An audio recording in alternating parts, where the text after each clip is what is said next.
אלוקינו אל אחד, צדיק השם בכל דרכיו, בחסד במעשה. שמע ישראל השם אלוקינו אל אחד, אבינו אל המיוחד. La Torah, les mitzvot, c'est l'antidépresseur.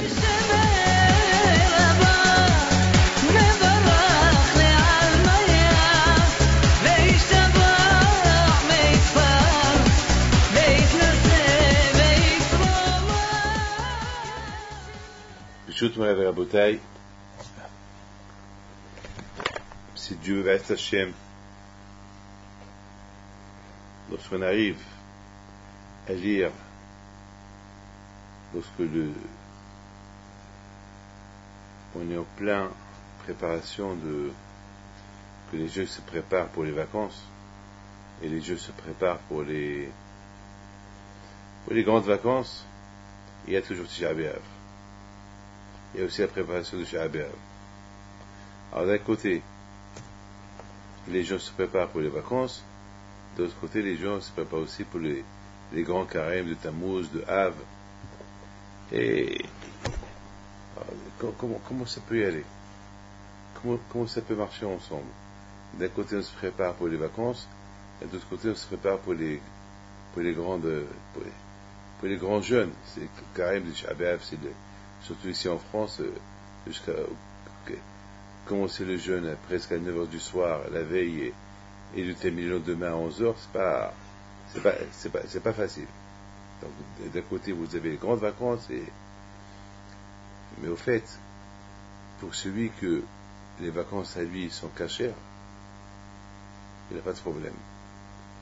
Rien ne change. Tisha B'Av, c'est Tisha B'Av, et les grandes vacances, c'est les grandes vacances. Rien ne va changer. Parce que on sait très bien que le temple, les deux temples, le premier Beth Amikdash et le deuxième Beth Amikdash ont été détruits à cause de beaucoup de fautes que les Juifs ont commis à l'époque. Il n'y avait pas de snirut. Il y a une Gemara qui dit que vraiment le Beth Amikdash a été détruit parce que les femmes aient montré leur cou. Ils mettaient beaucoup de bijoux pour attirer l'attention des hommes, et en même temps, lorsque tu vois le cou, tu vois le reste du corps. Donc, regardez comment ils étaient intelligents. Ils savaient que les gens, ils vont pas aller voir le corps directement. Ils vont voir le visage après le cou. Donc le cou, alors, les gens, ils faisaient attirer les gens en mettant des bijoux, des choses spéciales, des choses qui sont attirantes. Et étant donné qu'on dit que le Beth Amikdash, il s'appelle Tsavar. Le Beth Amikdash, c'est lui le cou, comme par exemple, le cou, c'est le cou qui tient la tête. Alors le Beth Amikdash, c'est lui qui tient le monde. Et étant donné qu'eux, ils ont montré leur cou aux hommes, le Beth Amikdash a été détruit. Alors vous imaginez aujourd'hui, c'est pas que le coup que les gens montrent, c'est que Dieu préserve. Donc on comprend très bien que le Beth Amikdash, pour ceux qui font les vacances cachères, qui font attention à ce qu'ils font, donc il n'y a pas de problème pour le Beth Amikdash, et les jeunes le deuil de Beth Amikdash, il est toujours dans le cœur. Mais pour ceux que les vacances à eux, ils ne sont pas cachères du tout, et ils font ce qu'ils veulent, bien sûr, il ne va pas rien sentir dans la préparation des deux grands jeûnes de la destruction de Beth Amikdash, il ne va rien sentir. Et d'ailleurs, j'étais en train de lire ce matin la paracha de Devarim. Toujours ces parachutes là, Devarim, Beit Hanan, toujours ces parachutes là, c'est toujours à l'époque, on les lit vers la période de Tisha B'Av. Et là, on est en train de voir, lorsque Moshe Rabbeinu alav shalom, il a réuni les Juifs, il leur a dit, Elea Devarim Ashidibé Moshe, Moshe Rabbeinu a réuni tous les Juifs, il leur a parlé, voici les paroles qu'il leur a dit. Il a commencé à leur donner un peu de moussard, un peu de morale. Il a commencé, c'était le premier Hadar qu'il a commencé à leur parler. après, à peu près 7 jours avant qu'il est mort.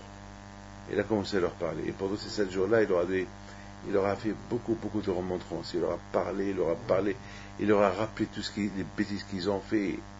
Mais il leur a parlé comme un papa qui parle à ses enfants. C'est de la façon comme il leur a parlé, c'est comme, il y a plein de choses même, il leur a même pas parlé directement des fautes qu'ils ont fait. Il leur a parlé sous-entendu, pour ne pas leur faire honte, pour ne pas, déjà, ils savent qu'il va mourir. Parce qu'ils étaient à la frontière d'Israël. Et ce qui est impressionnant, regardez bien, il leur a parlé, enfin, et vous savez très bien que Moshe Rabbeinu il a été enterré à la frontière d'Israël. D'ailleurs, tout le monde, Aaron et Myriam et Moshe Rabbeinu, ils ont été enterrés à la frontière d'Israël. Ça veut dire qu'avec tout ce qu'ils ont pu faire pour les Juifs pendant 40 ans, à la fin, les pauvres, ils ne sont pas rentrés en Israël. Alors, imaginez-vous la souffrance qu'ils avaient. Bon, c'est Hachem qui a voulu. Pourquoi Hachem a voulu comme ça? Vous savez très bien que à Israël, Moshe Rabbeinu, il savait qu'un jour les Juifs vont être exilés, au moins si ils seront protégés dans l'exil. Donc Moshe Rabbeinu, il est entré en dehors d'Israël, parce qu'en dehors d'Israël qui englobe le monde entier.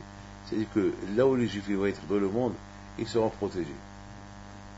Regardez quel sacrifice Moshe Rabbeinu il a fait. Ne pas mourir en Eretz Israël. Et il leur a parlé sans leur manquer le respect.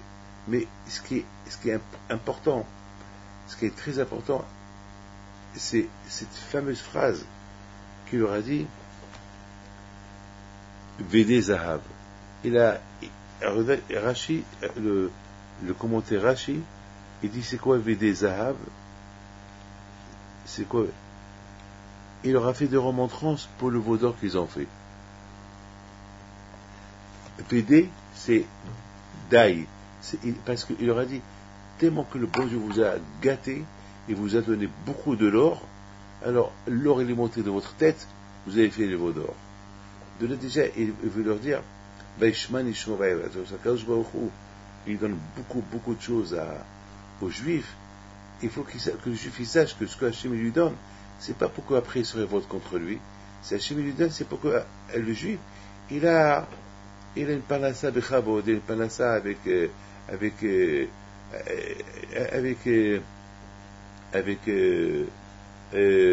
prospérité, sans problème. C'est-à-dire, Hachem, il veut qu'on vive dans l'abondance. Hachem, il veut pas qu'on manque. Mais ce qui se passe malheureusement, le Hachem lui donne beaucoup, on fait des bêtises. On l'oublie. On lui donne un coup de pied. On donne un coup de pied. Kadosh Baruch Hu, il n'a pas voulu que les Juifs quittent l'Égypte pauvres. Déjà, ils étaient 400 ans dans esclaves. Alors Kadosh Baruch Hu, ils veulent qu'ils quittent avec des arbres, avec beaucoup d'or. Comme ça, vous savez que la Gemara a dit que lorsque quelqu'un a une belle maison, il a des beaux meubles, une femme gentille, etc., il a un nahatroua, il a une satisfaction. Tu vois, une belle maison, tu vois, la cuisine, tu vois, un frigidaire qui marche. Imagine quelqu'un que rien ne marche, il n'y a pas d'électricité, le frigidaire, il est cassé, il n'y a pas de salon, il rentre là-bas, la maison est petite, dès qu'il rentre là-bas, il attend qu'on est sortir de la maison. Ben, c'est comme ça, tu vois, une belle maison grande, tu as une nahat, alors quand je crois, il a voulu que le Juif, il vit dans le bonheur, dans la gloire, dans le bonheur. Et qu'est-ce qu'ils ont fait? Ils ont fait le veau d'or. Ils ont fait le veau d'or. Donc il a commencé à leur rappeler. Mais moi, j'explique autre chose. Je dis que Moshe Rabbeinu, il veut aussi leur rappeler autre chose. VD, c'est le chiffre 20. Zahav, c'est le chiffre 14. Si on calcule Zahav, l'or, c'est Gematria 14. Et si on chiffre VD, Vav Dalet Yud, c'est le chiffre 20. Qui veut dire quoi? Avec le chiffre 20, avec le Kolel, c'est un des noms d'Hachem. Le nom Ekié. Vous savez que ce nom-là, c'est avec ce nom que Hachem, il a libéré les Juifs de l'Égypte. Donc Moshe Rabbeinu il dit à Hachem, il dit moi Hachem, et si les Juifs me disent comment tu t'appelles, comment je leur dis? Il leur a dit, dis-leur Ekié chez la Hané Lechem. Pourquoi le mot Ekié? Ekié, c'est dire j'étais. Le nom d'Hachem qui représente j'étais, je suis, je serai, c'est un nom qu'on peut l'adapter à toutes les formes. Parce qu'Akadosh Baruch Hu, il a toujours existé. Le nom Ekié, d'après le livre Sha'arei Ora, un gros Mikoubal qui écrit que le nom d'Hachem, Hachem il a beaucoup de noms, mais un des noms qu'il a, c'est le nom Ekié. Et ce nom-là, il est plus que le nom Shir 26, Yudke Vavke. C'est comme si par exemple vous parlez d'un arbre, et dans l'arbre il y a des branches. Ça veut dire que, alors c'est quoi le plus important? C'est l'arbre. Parce que les branches, c'est un con plus. Alors, il dit que le nom Ekié, c'est l'arbre, c'est l'essentiel, et tous les noms d'Hachem qu'il a, c'est que des branches. Pour vous dire, ce nom-là qu'il est tellement important. Et c'est avec ce nom-là que Hachem, il a libéré les Juifs. C'est la folie. C'est la folie. C'est avec ce nom-là que... Alors, VD. Zahav, c'est le chiffre 14. Et le chiffre 14, avec le Kolel, c'est 15. 15 aussi, c'est un des noms d'Hachem, Yudke. Et avec le nom Yudke, le bon Dieu a créé le monde. Avec le Yud, il a créé le ciel. Et avec le He, il a créé la terre. Le monde entier. Tout ce globe que vous voyez. C'est-à-dire qu'Akadosh Baruch Hu, il dit au Bnei Israël. C'est-à-dire que Moshe Rabbeinu, il dit au Bnei Israël, hey, Hachem, il vous a libéré avec prestige, avec son meilleur nom, pour vous faire kavod. Et Hachem, il a créé le monde uniquement pour vous, le ciel et la terre, pour vous donner la Torah. Regardez Moshe Rabbeinu, qu'est-ce qu'il dit au Bnei Israël. Et vous, les Bnei Israël, vous avez fait le veau d'or. Tout le but de la sortie de l'Égypte, c'est pour vous donner la Torah. Quel est le but que Hachem a créé le monde? Quel est le but? Pour que Hachem il soit roi. Parce que Hachem, avant qu'il a créé le monde, il était roi sur qui? Sur personne. Donc Hachem il a créé le monde pour qu'il soit un roi. Il a créé les gens pour qu'il soit un roi sur eux. Et Hachem, sachant que les gens ils vont se révolter contre lui, il a prévu à Israël, sur lesquels il va être le roi, il va leur donner la Torah. Donc, alors, tout ça, Hachem vous l'a mis dans un plateau.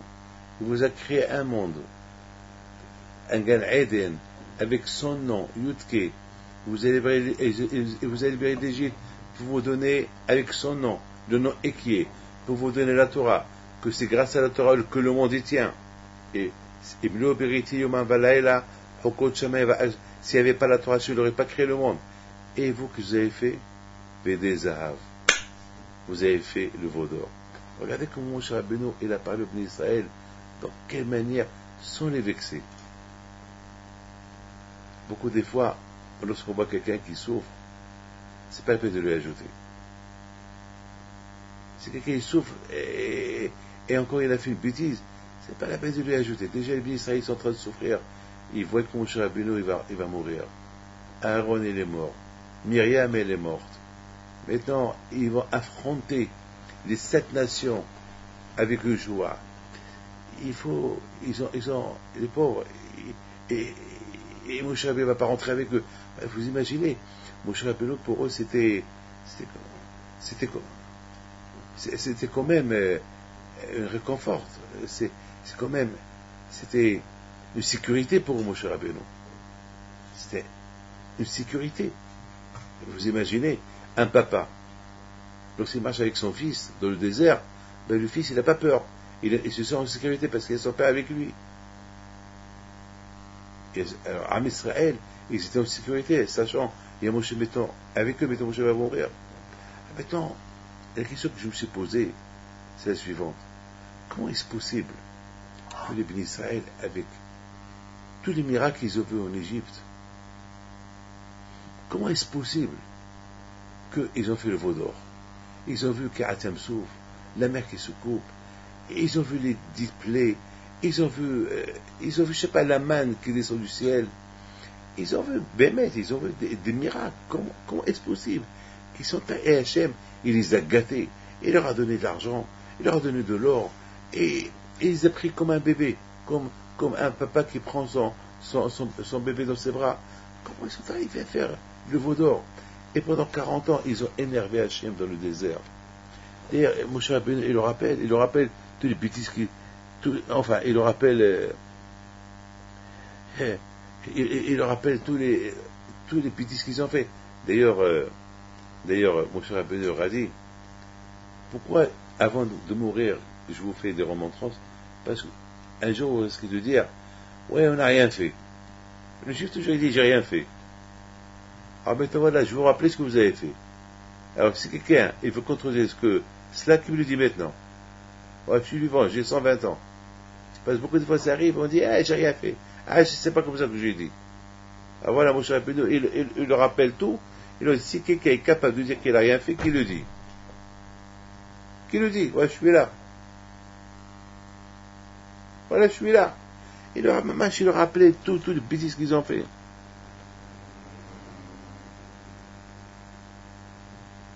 Et en plus, ils ont fait la paracha de Balak. Vous voyez là-bas cette paracha, ce que les Juifs ils ont fait. Ils sont partis avec des femmes goy, avec des moabiotes. Ils ont fait znout, ils ont fait la prostitution. C'est grave. Mais c'est grave. Et ils ont eu 24 000 morts. Hachem a voulu détruire tous les Juifs. C'est grâce à Pinhas.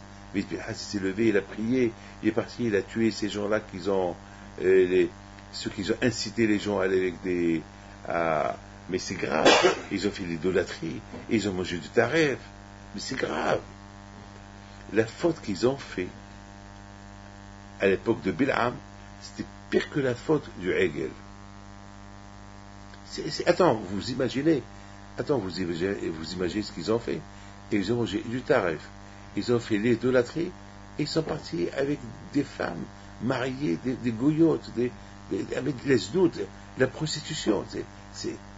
On ne peut même pas imaginer. C'est incroyable ce qu'ils ont fait. Pour un peuple qui est saint.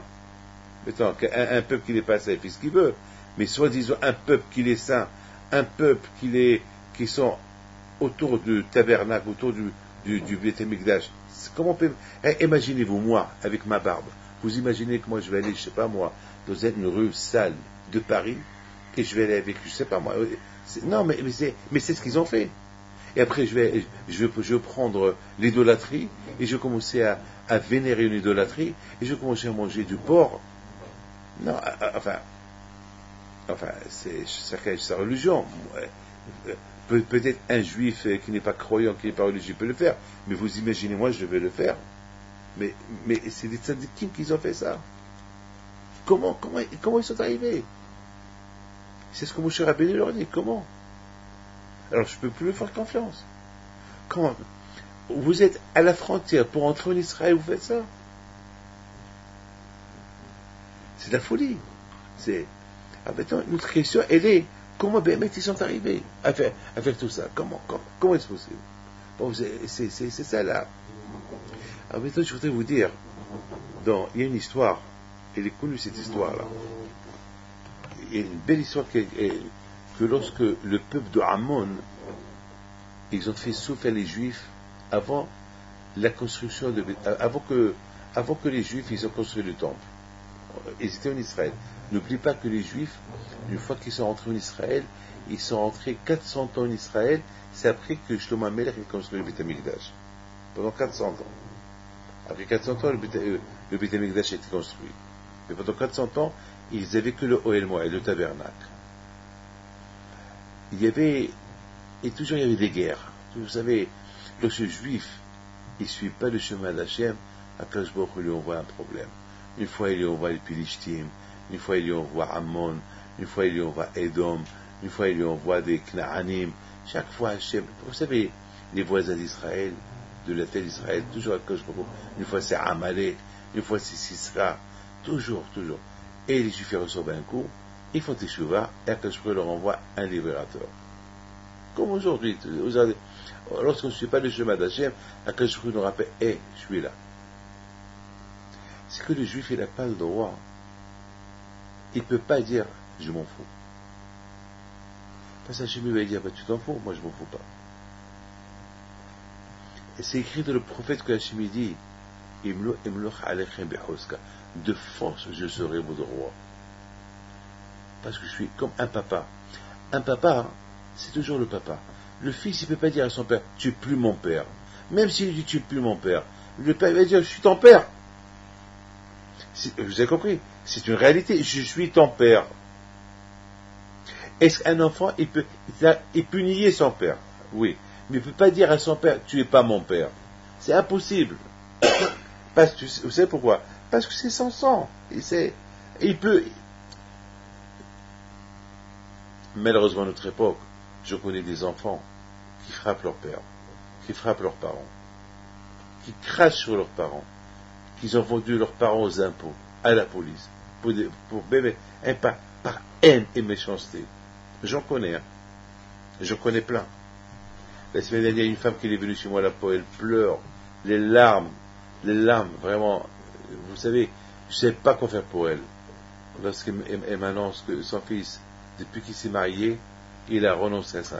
Elle n'a pas de mari, la pauvre, se marier, il a renoncé à sa mère. D'accord, haram, c'est péché, pourquoi renoncer à la mère, quoi. La pauvre, elle pleurait, elle peut même pas avoir ni son fils, ni ses petits-enfants, parce que la femme, elle ne veut pas de sa belle-mère. Et malheureusement, voilà. Voilà. Donc Hachem dit à Israël, je vous ai créé, je suis votre père.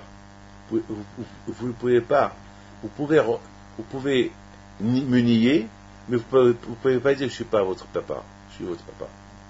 Donc de force. Donc Akash Baruch Hu, il a envoyé des vous savez que le problème c'est le réveil. Le problème c'est qu'il réveille la conscience de la personne. Une fois lorsque ça arrive que j'ai des problèmes. Et une fois ma femme elle me dit, mais réfléchis, peut-être tu as fait une bêtise. C'est pour ça que le bon Dieu te frappe. Je lui dis, oui, c'est vrai. Et après, un jour, il me dit, tu penses pas que c'est à cause de ça? Je lui dis, peut-être c'est à cause de ça. Donc, c'est Katra Kehareel. Le jugement d'Hachem, il est inimaginable. Nous, on oublie pourquoi on est jugé, mais Hachem, il n'oublie rien du tout. Hachem, il se rappelle de tout. Il se rappelle de tout. Donc, Akash Baruch Hu, il envoie à Israël un rappel. Bam, un petit coup. Des ennemis. Et après, les Juifs, ils font des choix. Il faut lire l'histoire, si vous avez le temps. Les Yehoshua ou Shoftim, les juges. Les juges, ou les deux choix, vous allez là-bas. L'histoire, elle est extraordinaire. C'est extraordinaire comment Akash Baruch Hu, il faisait comme Samson. Samson, il leur a envoyé Samson pour les libérer. Et chaque fois, il leur envoie jusqu'à que, malheureusement, à Israël, à la fin, ils ont trop exagéré. Et Hachem les a envoyés en exil. Le temple a été détruit. Mais parmi les histoires, il y a eu un qui s'appelle Iftah. On a lu la Haftara il y a quelques semaines. La Haftara de Iftah. Ce Iftah-là, c'était quoi? Ce Iftah-là, il avait un grand problème. La gave, l'orgueil. Donc ces Juifs, ils avaient besoin de lui. Il leur a dit, bon, parce que les Ammonim, ils ont conquéri Israël, et ils ont fait souffrir les Juifs. Donc ils sont partis sur Iftah, qui était un guerrier. Il avait une petite équipe avec lui de voyous. Alors ils ont dit, voilà, aide-nous à se débarrasser de ce Ammon. Il a dit, mais toi vous avez besoin de moi. Alors si vous voulez que je vous aide, il faut que je devienne votre roi. Et ils ont dit, on accepte. Effectivement, Akadosh Baruch Hu, il l'a aidé et il est parti faire la guerre contre Ammon. Et en allant faire la guerre, il a fait un vœu. Il a dit, je fais un vœu. Lorsque je retourne victorieux de la guerre, le premier qui sort de ma maison, je le sacrifie à Dieu. Mais vous, Et si c'est un chien qui sort de chez lui, et si c'est un chat qui sort de chez lui, et si c'est un moustique qui sort de chez lui, et il ne peut pas le tenir, et si c'est une abeille qui sort de chez lui, effectivement, il fait la guerre, il gagne la guerre, il retourne, c'est sa fille qui sort de la maison. Et malheureusement, il l'a sacrifié. Et la fille, la pauvre, elle a pleuré. Papa, ne me fais pas ça, je suis jeune. Papa, ne me fais pas ça. Et tous ses compagnons disent, mais t'as pas le droit de faire ça. Mais c'est péché ce que tu es en train de faire. Va chez Pinhas, le Kohen Gadol. Non, moi je ne veux pas aller chez Pinhas, le Kohen Gadol. Moi je suis le roi. C'est à lui de venir chez moi. Pour annuler mon serment, mon vœu. Et malheureusement, Pinhas il n'est pas venu chez lui. Il a sacrifié sa fille. Mais comment, mais je vous en prie, réfléchis un peu. Mais comment tu peux faire un vœu comme ça?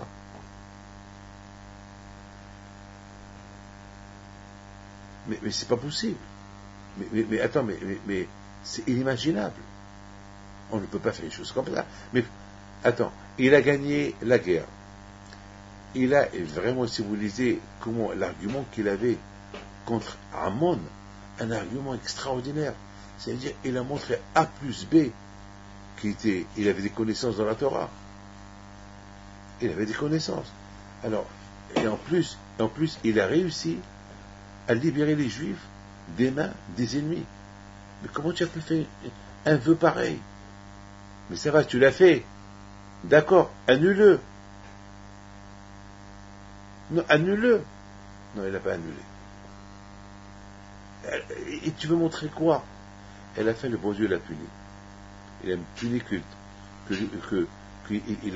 il perdait ses membres partout. Là où il allait, il perdait une main, un pied, un œil. Les membres de son corps, ils tombaient. Ils tombaient là, et ça. Mais c'est de la folie. Comment est-ce possible?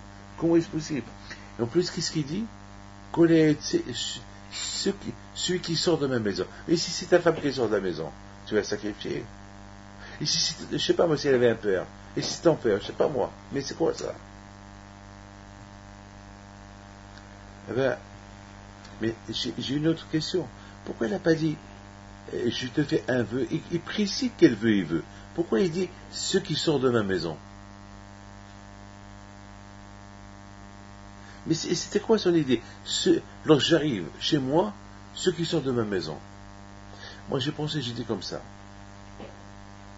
J'ai dit, de là, on apprend une chose. Écoutez bien ce que je vais vous dire. L'homme, il croit qu'il a la crainte de Dieu. Mais vous savez que la vraie crainte de Dieu, c'est comment tu te comportes à la maison. Parce que dans la rue, j'ai une barbe, regardez-moi, j'ai une barbe.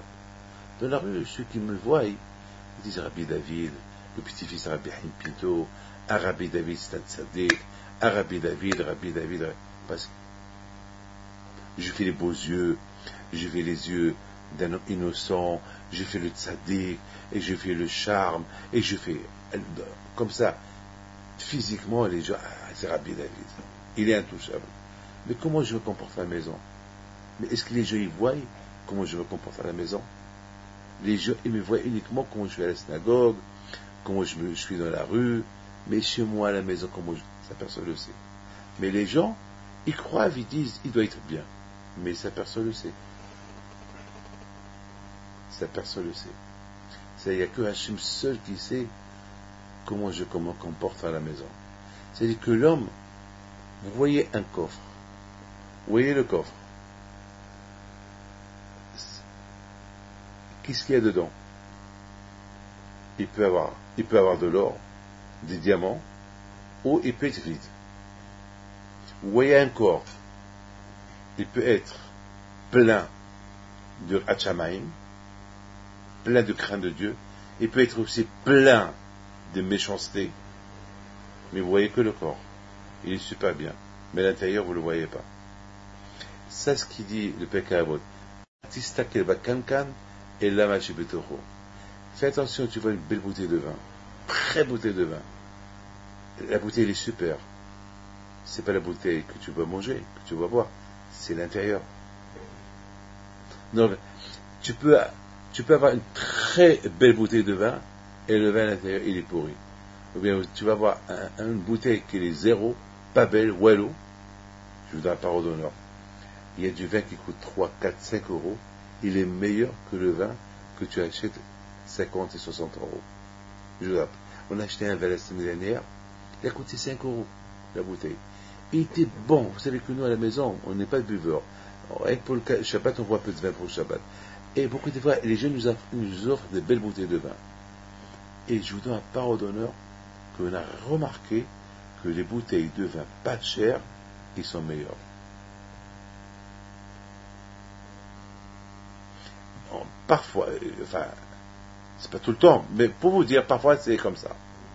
Parfois, il peut y avoir un vin qui est pas cher, qui peut avoir de la chance d'être très bon. Et ça peut arriver. Ça peut arriver. Peut-être que je me trompe, mais je suis pas un buveur de vin, alors je dis n'importe quoi. Mais pour vous dire, personne ne sait comment l'homme il se comporte à la maison. Maintenant, physiquement on me voit, on dit Rabbi David. Mais le vrai Rabbi David, si vous savez comment je me comporte à la maison, à l'intérieur de ma maison, c'est là-bas où je suis un faux Rabbi David, où je suis un vrai. Si je me comporte bien à la maison, et j'ai la crainte de Dieu à la maison, comme que j'ai la crainte de Dieu dehors, alors je suis Rabbi David Pinto. Mais si à la maison, je me comporte mal, et dans la rue, je fais le bon garçon, donc je suis zéro. Ce qui fait de l'homme un homme, c'est comment il se comporte chez lui à la maison. Comment tu te comportes à la synagogue. Maintenant, laissez la maison tranquille. Viens, on va voir comment on se comporte à la maison, à la synagogue. La synagogue, c'est la maison de Dieu. Comment on se comporte à la synagogue? Est-ce qu'on s'endort? Est-ce qu'on prie? Est-ce qu'on parle? Est-ce qu'on sent la prière? Si il y a tout ça, alors ça veut dire que tu crains Dieu. Alors si à la synagogue tu crains Dieu, la plus forte raison, dehors tu crains Dieu. Mais si à la synagogue tu ne montres pas que tu crains Dieu, tu critiques, tu parles à Shonara, tu t'en fous, tu viens tard, tu viens ou tu viens pas, tu fais n'importe comment ta prière. Alors comment tu fais? Et si à la synagogue tu te comportes comme ça devant Dieu, comment tu vas te comporter dehors? Maintenant, ce fameux Iftah, il a dit, Hachem, si je gagne la guerre, ceux qui sortent de ma maison, je te le donne. Si Iftah, il se comportait avec une grande Hirat Shamayim, avec une grande crainte de Dieu, chez lui à la maison, il va pas faire un vœu comme ça.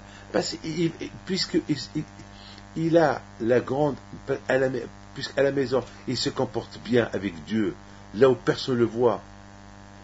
Une fois, j'arrive dans une maison, et je tape à la maison, et c'était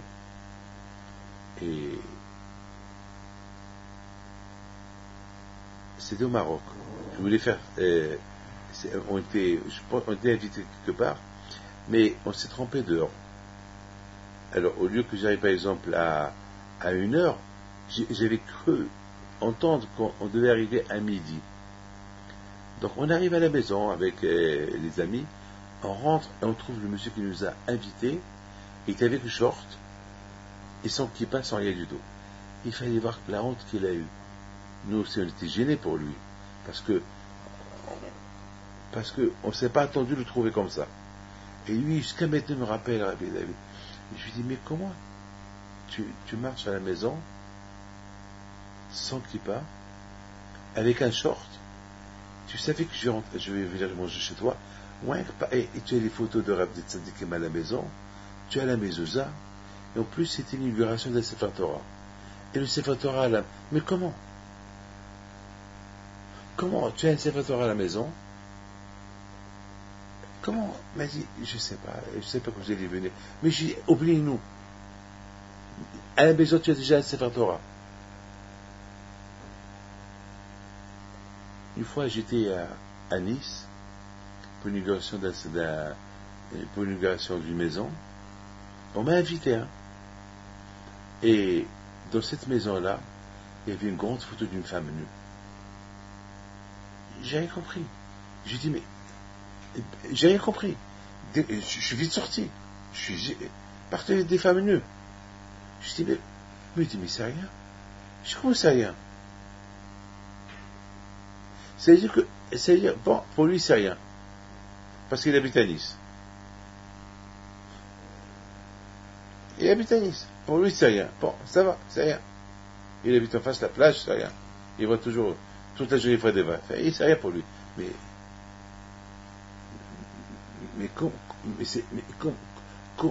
Comment? C'est-à-dire que la faute est devenue une habitude dans sa tête. C'est fini. L'habitude, la faute, le péché est devenu une habitude.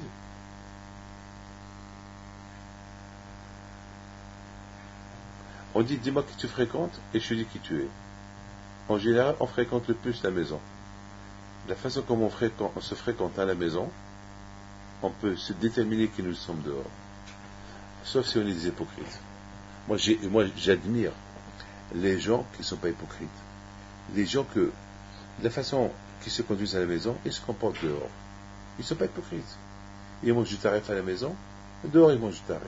C'est pas, il faut pas, comment ça s'appelle, ou bien il y a des gens qui mangent, malheureusement, il y a des gens qui mangent du kasher à la maison et du tarif dehors.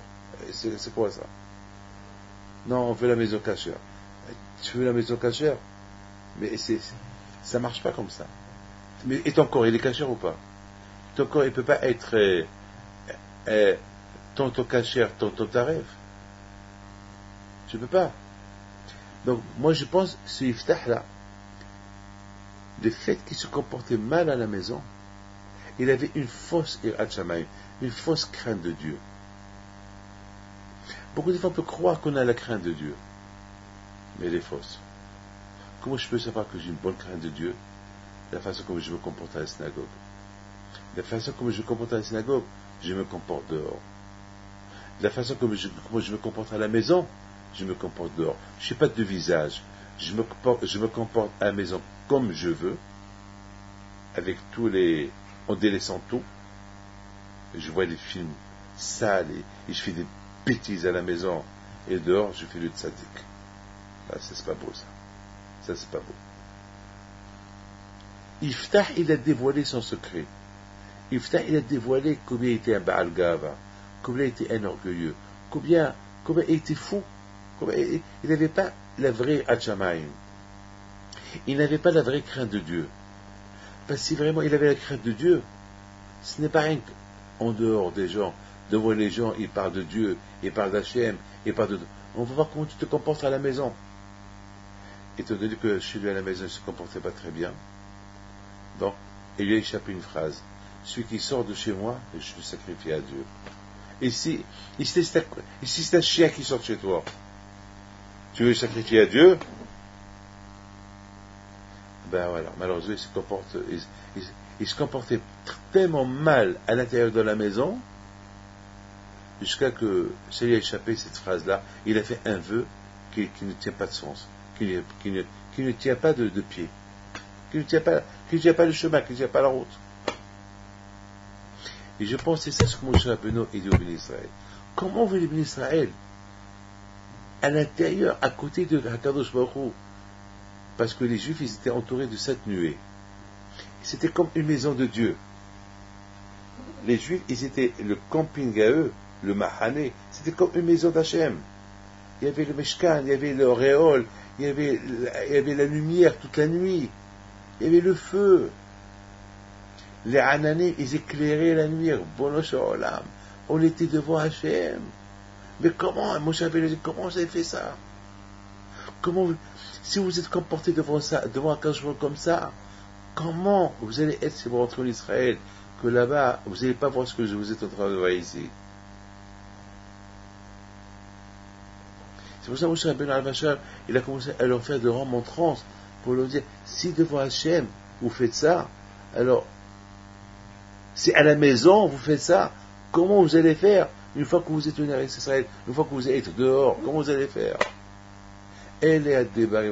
C'est ce que Moshe Rabbeinu, elle a commencé à parler au Béni Israël. Il a commencé à leur faire des remontrances, parce que beaucoup des fois, l'homme, il peut vivre une double vie. Une vie à la maison et une vie dehors. La vie de la maison, personne ne me voit, je fais ce que je veux. Et la vie dehors, j'ai une barbe, il faut que je suis Rabbi David, il faut que je fasse attention. Vous savez, je ne sais pas si vous connaissez cette histoire. Il y avait une fois Aristote. Le fameux Aristote était un grand philosophe. Il était un grand philosophe. Une fois, il était très connu. Une fois, il était en train de manger il adorait les animaux. Il était en train de manger un canard, vous savez, vivant. Et quelqu'un lui a dit, mais vous êtes Aristote. Vous êtes un savant. Vous êtes un philosophe. Vous apprenez au monde des choses. Comment vous mangez comme ça? Il leur a dit, je suis Aristote lorsque je donne des cours. Et lorsque je mange, je suis pas Aristote.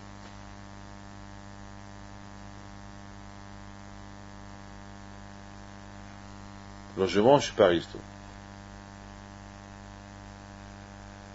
Il y a beaucoup de justement, c'est ça la Torah. La Torah, elle veut t'enseigner ne pas être double jeu. Il faut choisir. Il faut choisir quel chemin tu prends. Qu'est-ce que tu es? Regardez. Dans la paracha de Hukat, c'est écrit là-bas, la grandeur de Moshe Rabbeinu alav shalom. Lorsqu'il devait s'énerver, il ne pouvait pas cacher ses nerfs, il s'est énervé, il a été puni. Mais au moins, il n'a pas été hypocrite de s'énerver sur les Juifs dans son cœur.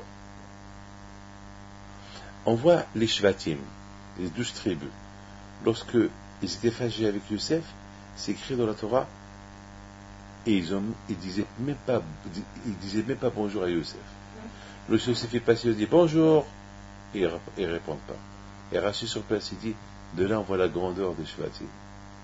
Parce qu'ils auraient pu lui dire bonjour. Mais les Shvatim ils ont dit non, nous on l'aime pas, on ne peut pas être hypocrite avec lui. On ne peut pas lui montrer qu'on l'aime et qu'on ne l'aime pas à l'intérieur. Si on ne l'aime pas, il faut qu'on lui montre qu'on ne l'aime pas. Hachem, il déteste les hypocrites. La chose la plus grave que le bon Dieu déteste, c'est l'hypocrisie. Vivre en hypocrite, vivre avec une barbe, vivre avec les péotes, vivre avec le chapeau, être le contraire. Tu ne représentes pas ce que tu es. Tu as une barbe, tu as le chapeau, tu as le péot, tu as tout. Alors, comporte-toi bien. Tu peux pas, toute l'année, tu es à la yeshiva, tu vas à la synagogue, tu viens des cours de Torah, et voilà, l'été qu'il arrive, et tu prends n'importe quelle vacances. Ça marche pas comme ça. Ça marche pas comme ça. Tu peux pas être ça et ça. J'ai, par exemple,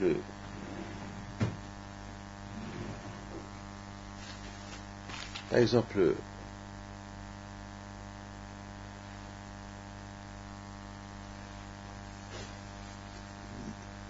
y a quelqu'un qui m'a agressé, qui m'a attaqué.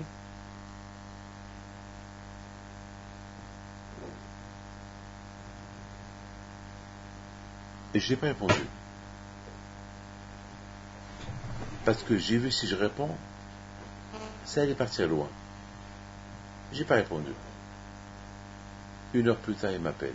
Il s'excuse. Je lui dis, je vais essayer d'accepter tes excuses. Mais c'est dur pour moi de les accepter. Parce que c'est ce que tu m'as fait, je ne peux pas l'oublier. Mais je vais essayer d'oublier. Je vais essayer. Je ne peux pas dire à quelqu'un, je t'excuse. Parce que c'est dur. Ce sera un mensonge. Je dis, je vais essayer. Après tout, tu m'as fait du mal, je ne peux pas, comme ça veut dire t'excuser. Je vais essayer. Je vais essayer. Hachem, il peut pas. Comment tu peux expliquer ces juifs-là, dans la paracha Hukat, ces juifs-là, à quelques jours avant de rentrer en Israël, ils vont frotter avec des femmes, des prostituées, ils vont faire le vaudre, ils vont faire l'idolâtrie, ils vont manger du taref, du non-cachère. Mais attends, on parle des rabbins ici. Comment? Quelqu'un qui n'est pas religieux, on comprend, il fait ce qu'il veut, c'est son problème. Mais tu ne peux pas dire des gens qui s'appellent des justes, qui font des choses comme ça. On ne peut pas imaginer. Mais comment ils ont fait ça? Mais comment ils sont arrivés à faire ça? Ben ça, c'est comme Moshe Rabbeinu lui-même, il ne comprend pas ça. Mais comment vous êtes arrivés? Mais comment vous avez un comportement sain et sincère, mais vous vous comportez comme des animaux? Comment? Ah, maintenant, entre vous et moi, comment? Ben, la réponse, elle est simple. Le Yetzirah est très fort. Il faut savoir, le Yetzirah est très fort. Le Yetzirah, il est fort. Il n'y a pas... Beaucoup de fois, on peut croire qu'on a la crainte de Dieu, et c'est une crainte de Dieu qu'elle est fausse. Elle est fausse. Elle est fausse. Le seul moyen pour Be'ezat Hashem, pour vous imaginez, jusqu'à maintenant, d'ailleurs, vous savez, je termine avec ça, même les grands tzadikim, ils n'ont pas compris comment le temple a été détruit. Ils n'ont pas compris. Même les prophètes, ils n'ont pas compris. Pourquoi le temple a été détruit? Pourquoi? Parce qu'à cause de quelques fautes, parce qu'il a fait une faute, c'est une raison pour détruire la maison. Hachem, c'est une raison pour détruire chez toi. Vous avez vu un roi qui détruit chez lui. Le temple, le Beth Amikdash, c'était le palais royal d'Hachem. On l'appelle Beth Hachem, la maison de Dieu. Vous savez c'est quoi la maison de Dieu? C'est la maison de Dieu. Alors comment Hachem, il a détruit sa maison? Pourquoi tu as détruit la maison? Parce qu'il a fait Shabbat, parce qu'il a... Attends, est-ce que le roi il va détruire le roi sans payer ces gens parce que ils ont dit sale roi, ou ils ont dit on n'aime pas le roi, ou bien ils ont profané? Eh bien, plus dis-les. Mais pourquoi détruire ton temple? François Hollande, c'est le président de la France aujourd'hui. Si par exemple, demain il y a une manifestation contre lui, il va détruire l'Élysée, et il va leur dire, eh ben, je vais vous punir, je vais détruire l'Élysée. Je ne détruis pas l'Élysée. Je ne détruis pas les de Versailles. C'est pas une punition. Mais tu détruis. Il faut dire, ben, tu détruis chez toi. Il faut dire, fais-le. Déjà, on t'aime pas, alors fais-le. Ça n'existe pas, ça. Le contraire. Le président, il va essayer d'arranger les choses. Peut-être le public, il a un problème. Donc, il va essayer de voir pourquoi. Alors, le bon Dieu, qu'ils essaient de s'arranger avec nous. Pourquoi il détruit sa maison?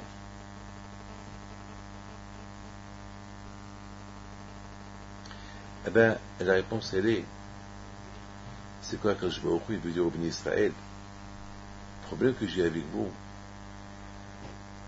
c'est que chaque maison d'un juif, ça s'appelle Beth Hashem. Puisque votre maison, elle est détruite à l'intérieur, vous comportez dehors comme des tzadikim. Mais chez vous à l'intérieur, vous êtes des Rechaim. Ah, pourquoi voulez-vous que j'habite avec vous? Akadosh Baruch Hu, il a détruit sa maison symboliquement pour leur dire, votre maison, elle est détruite. Votre maison au niveau spirituel, elle est détruite. Il n'y a rien.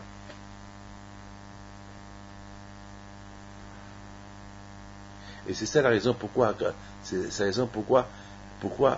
que Dieu préserve, si on voit des gens qui sont malsains dehors, c'est qu'à l'intérieur ils ne sont pas bien. C'est que chez eux si déjà dehors ils ne sont pas bien, alors imaginez-vous comment ils sont chez eux à la maison.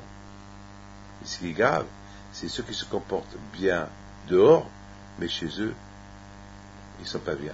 Alors comment on va savoir un jour? Eh bien, un jour, Akadosh Baruch Hu, il va nous faire découvrir le vrai visage de cette personne. Comme ce Yiftah-là. Ce Yiftah-là, on croyait que c'était un libérateur, on l'a cru pour un roi, on l'a cru pour un tzaddik, on a vu qu'il a gagné la guerre, On a cru qu'il a fait des belles choses, mais regardez à la fin ce qu'il a fait. Il a dit, ceux qui sortent chez moi, je le sacrifie à Dieu. Et si c'est un chien qui sort chez toi, et si c'est ta femme qui sort chez toi, je le sacrifie à Dieu, parce que chez lui à la maison, il n'était pas un bon craint. Il n'avait pas un bon niveau de Hachamaï. Le Père Avot dit, Da' l'ifni me'ata omed. Sache devant qui tu es debout. Da' malima ala memar. Sache qui au-delà de toi. Aïn ro'a. Il y a des yeux qui te regardent. Ve'oze shuma'at. Il y a des yeux qui t'écoutent. Et tout ce que tu fais, c'est écrit. La plupart du temps, dans la rue, on se comporte très bien. Mais chez toi, ne crois pas que personne te voit. Tu es à l'intérieur d'une chambre, il y a Hachem qui te voit. Regardez, vous passez comment ça s'appelle, la sécurité à l'aéroport. On te scanne, on voit tout. On voit tout. On voit ce que tu as dans tes poches.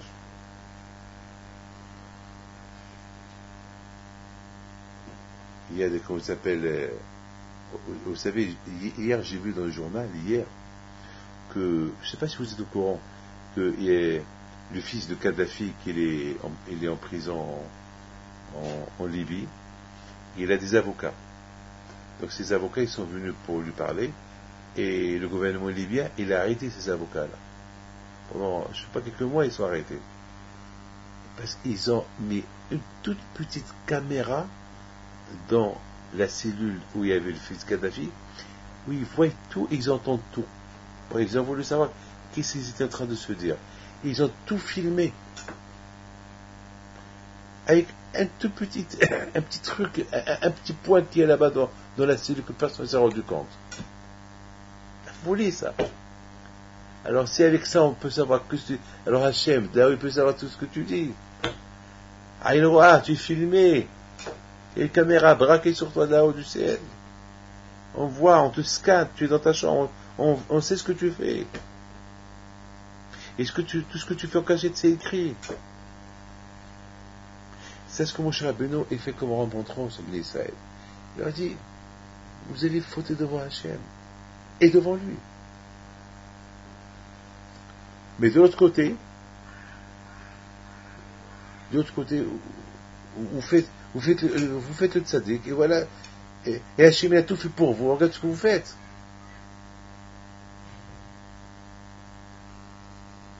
Mais quelque part, mon cher Berabaché, il les a consolés. Il a dit, c'est ça le tzara. Le tzara est très fort. Le tzara est très très fort. Le tzara, il peut nous rendre des tzaddikim de la rue et des kshaim à la maison. Ou bien, on peut être un rachat, on peut être un tzaddik à la maison, et on va être un rachat dehors. Ou bien, on va être un rachat et à la maison et dehors. Le tzara, il est fort. Le tzara, il est fort. Le seul moyen pour maîtriser le tzara, l'étude de la Torah.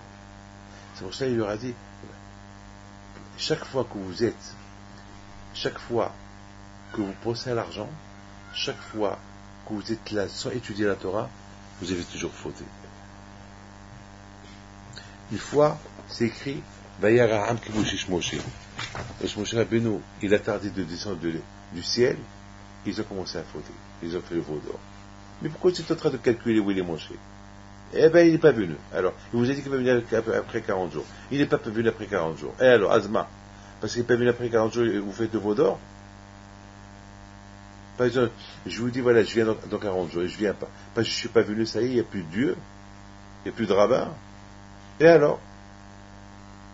Ah, ça suffit, il ne faut pas. Alors, ça veut dire que vous cherchez des excuses pour se détacher de Dieu. Et là aussi, Vaishvu Bashitim. Ils sont assis dans le Shittim. Le fait qu'ils sont assis sans étudier la Torah, ils ont commencé à faire, ils ont commencé à voir les femmes, ils sont tombés dans le piège des femmes, ils ont fait l'idolâtrie, ils ont mangé de taref. Ça veut dire que le tzar est très fort.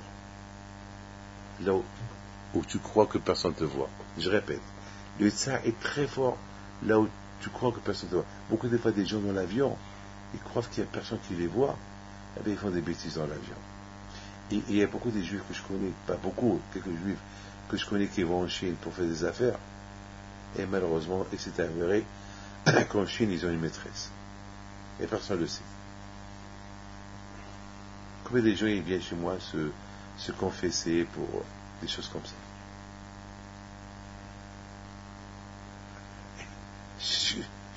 Je dis, comment mais tu es religieux, tu es une femme, mais tes enfants sont à la yeshiva, comment tu fais des choses pareilles? Ouais. Chez lui à la maison, il est tzaddik. Dehors, chez lui, il est tzaddik, mais en Chine, il est rachat. À Hong Kong, il est rachat.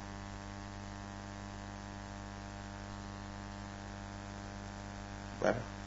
Combien il faut faire attention, ça est très fort. C'est ce que Moshe Rabbeinu, il veut nous enseigner. Faites attention. Il ne faut pas qu'on oublie tout le bien que Hachem il a fait pour nous. Et tout ce que Hachem a fait pour nous, c'était parce qu'il nous aime.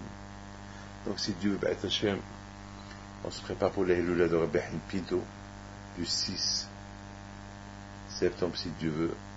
Et lorsqu'on va chez le Tzaddik, une fois par an, je vais à la Hilula. Une fois par an, je vais au Maroc, à la Hilula de Rabbi Pinto. Parfois, je vais 2 fois par an. Mais c'est à cette Hilula-là que j'obtiens la Hatchamaim, la crainte de Dieu, et j'obtiens beaucoup de forces pour toute l'année. Que son zéro soit avec vous, mes frères.